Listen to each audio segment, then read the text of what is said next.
Hey, so just what is it like, South Florida, being here, having this fight here at Hard Rock, and I know Robbie Lawler was in your corner. That was pretty cool. Just talk about that and just going in there and getting the victory.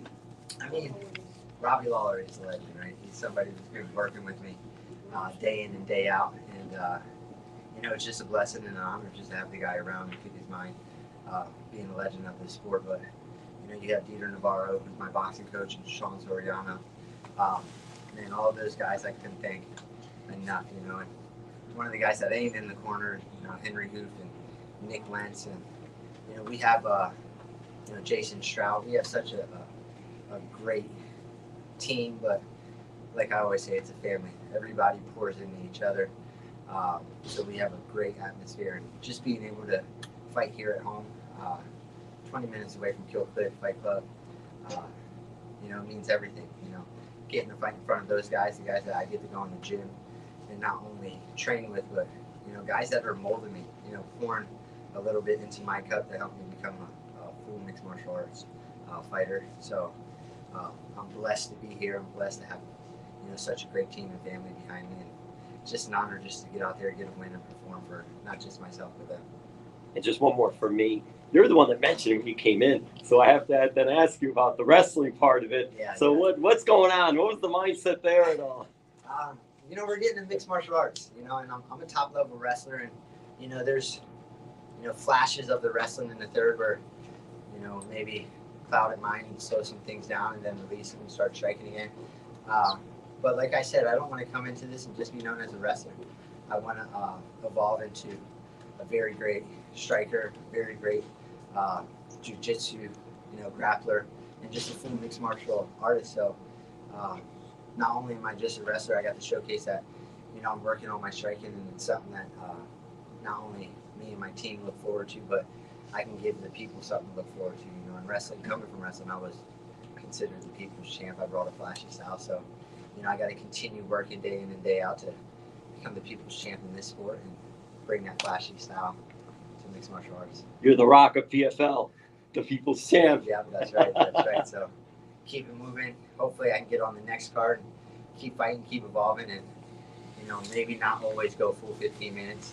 Like I said, my coaches are going to kill me as soon as I leave here. But in the ring, they're being nice right now. They're like, hey, you got the full experience, but as soon as we leave, they're going to be like, you're an idiot. You need to wrestle and finish, guys. Thank you. What do you want next? What do you want after this? I just want to continue to keep moving up the ranks and getting better competition and better competition. That's the only thing that's going to push me. And I strive to be the best in whatever I do. If we're sitting here chugging waters, I'm going to try to chug it faster than you. So anything I do, I want to be the best in. I know it takes time. So, keep moving up, keep getting better and better competition and pushing myself. And that's the only way we're going to find out if I can become a world champion and, the people's champion in this sport. Yeah.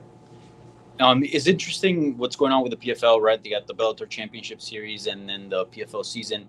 What is it that you would want to go into when you talk about a belt? Is it something like Bellator, or would you want to do a whole season under the PFL? Either or. I'm just very grateful to be part of both organizations and to be considered to be able to fight under Bellator or PFL. But, PFL has that very nice tournament style. Yep. And they do pay $1 million if you win it. So you can't complain about that. But, coming from wrestling, I competed a lot, weekly, monthly. So, looking at the PFL format and, you look at the featherweight tournament, they got some killers in there and great competition. So, and same goes with Bellator, but PFL format I like because it kind of brings that, wrestling nature of where you're competing consistently and you're chasing down the gold medal. Would you feel ready to be part of it next season? For sure. Yeah. But that's something I got to go back and talk to my team about. Yeah. But that's something I have my eye set on. I leave here and hopefully don't have too many injuries to my legs where I can continue training Monday. Mm-hmm. And it's back to the grind Monday. We forget about this win and we continue to train and become better and better and hopefully put ourselves in a position to enter that tournament next year and become the PFL featherweight champion. And one last one for me. There's been so many great wrestlers from from the Olympic team that have had so much success in mixed martial arts. Is there anybody specifically that you would like your career to resemble, or is there anybody that has made the transition that you look up to, or that you've enjoyed sort of what they've done in MMA as they transition from wrestling? This isn't a fair question because I know too many of them. There's a lot. There's So a lot to if pick you from. Had me single somebody out, I'll probably get a bunch of crap for it. But I have guys like Daniel Cormier and commentator Randy Couture that I've watched and grew under the Oklahoma State banner with. And then I talk to Henry Cejudo every week. Another guy that's in my corner that I'm very close with. You got Cody Garbrandt. You got one guy that I love his style, the way he fights, and I can see myself emulating. And I've been talking to a lot. TJ Dillashaw. He kind of brought that flash and that movement style to MMA. I very much like that style. But to say that, I want to become TJ Dillashaw, I can't. I gotta take his style, sprinkle a little bit of Jordan Oliver on it, and make it even better. So all these guys, play a big role in helping me understand not just the physical side, the mental side, and what to expect. And I'll leave here and probably have texts from all of them saying what I need to do to get better and what I need to work on. So I'm just thankful for the wrestling community as per Tight Niche, and the guys that paved the way before me. Congrats on them. What's up, Jordan? Bill Russell, Wrestlers Grind. How much do you love mixed martial arts? I think it's unbelievable. That's what I kept going back to my corner and saying. And my coaches were like, dude, mix it up. Your takedowns are going to open up your striking. But I just kept looking at him and smiling. And I'm like, I love it. We're going to stand for the next 10 minutes. And bang, after that the first round, I'm like, I'm not getting a takedown. They're like, mix it in. I'm like, okay. And then after the second round, I came back. I'm like, I'm not getting the takedown. We're just going to sit here and throw down. So, it's very exciting. Your adrenaline spiking, but man, I wish I had 30 more minutes in there. Mm-hmm. Right? So this is something I can, I say I could do it forever, but time catches up to everybody. So as long as I'm here and I'm able to do it and, put my flash on it, I'm going to be not just a wrestler, I'm going to become the best striker in mixed martial arts. I believe in that. I know you said Henry, your coaches, Henry and Robbie and them were a little bit mad about you not going to take that. What do you think DC and Henry Cejudo would have to say about that performance tomorrow? They would tell me I'm an idiot. I'm an idiot because, one thing everybody has preached since I've been here is what got you to the dance, right? And it's been my wrestling, and I've been a very high-level dominant wrestler. But like I keep saying, this is mixed martial arts, and I want to become the best striker. I want to become the best grappler, not just the wrestler. So, there was flashes in there where I had to go and use my wrestling, and we were wrestling a little bit. But at the end of the day, I couldn't get myself to get the takedown. Just kept releasing and trying to strike. So, for me, it's do a better job of mixing it together and blending everything.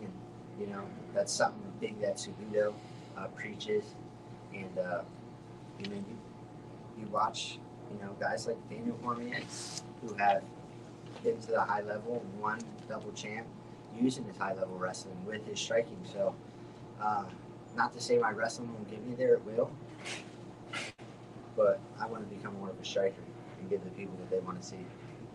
It seemed like a pretty clear-cut victory for you, but were there a little bit any nerves, anything before the announcement of the decision, or were you supremely confident that you did enough to get the job done? I was confident, you're never fully 100% confident when you leave it up to the judges. I know that from wrestling, right? And when refs get matches, everybody has a different opinion and sees things differently. So, there was a point where I was sitting there in the center, like, what did you do? You could have just dominated using your wrestling, but I'm very happy that I got the experience and just, get myself in there, get the time. And however they saw it, whether it was, I don't know the last two scores, were maybe 29-28, but I can't be biased. He landed some shots, and I didn't get any knockdowns, and really no takedowns that I would consider takedowns. So it was a great fight, but definitely a lot more to improve on. in wrestling I was dominant. I want to continue to be dominant in this. It's been it was almost a year in between your last fight and this one. Sioux Falls back in last August. Now here, I'm sure it won't be the equally long layoff before your next one. But how much do you feel like you're improving with each day that passes and each camp that passes, even without being in the cage? Man, leaps and strides. You go back and look at my Bellator debut. I might have thrown the ugliest overhand right and landed it, and I left that bout, and I was like, man, I threw a good right hand. And I go back and look at it, I was like, that was terrible. Like, what was that, right? So, I'm gonna go back and look at this, and there's gonna be some things where I'm like, dang, I'm not as crisp and as sharp as I think I am, but that's motivation for me. You go back, you look. Even in my Bellator debut, I landed that ugly overhand right straight to a takedown as soon as he started exchanging with me. Maybe I was really uncomfortable, but now I'm starting to get my feet under me. I'm fighting guys every day in the ring that are killers that, I don't tell them, but they kick my ass every single day, right? Whether it's Jared Gordon or, Nick Lentz or Sean Soriano, but I'm taking from these guys. I'm watching the Jason Jackson spar. I'm watching the Consignment Eyes spar. I have such great role models in there. I'm working with guys like Robbie Lawler and Nick Lentz that, day by day, I'm building confidence every single day, not just in, my striking, but, just becoming a mixed martial artist and becoming a better person. It seems like MMA fans are starting to get behind you. The community is getting behind you, and also the PFL has definitely believed in you and supported you. Do you feel that support? Do you feel like the fans and the promotion, everyone's starting to get on that dude hype train? Hopefully, I can get even more behind that dude hype train. But little by little, I'll keep winning their hearts over and keep putting on performances. And hopefully, next time I step out, I can put somebody out cold, get a KO, and mix everything else a little bit together. But like I said, it's my job to go out there and give the fans what they want, but also, expect from myself to keep performing better and getting better and, chasing down KOs and spectacular submissions and what people want to see, not just hugging and holding people, right?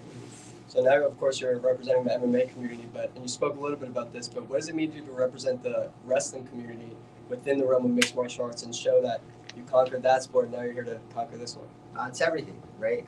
Like I said, even just in the mixed martial arts aspect, I'm not just out there representing myself. I'm representing my team. I'm representing my family. I'm representing PFL, right, for everybody that's watching. So,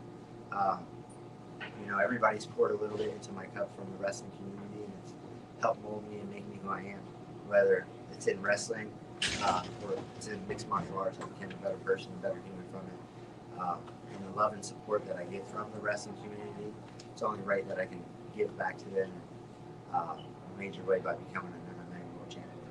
Thank you, man. Congrats. Thank you. George, just one for me. So you mentioned probably your team getting on your case a little bit about deviating from the game plan, but you had a very dominant win tonight. I wonder, when you go back there, is there anything like deviating from that game plan? What is the conversation like to where you say, well, I did deviate from it, but look at the result? Is there any type of back and forth there, or is it mostly just, all right, I'll wrestle next time? I mean, what do you go back and what do you say to your guys?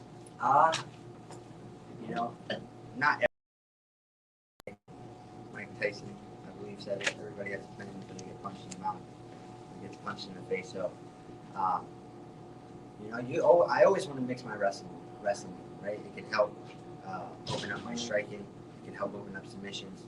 It can open up a whole different game plan for myself.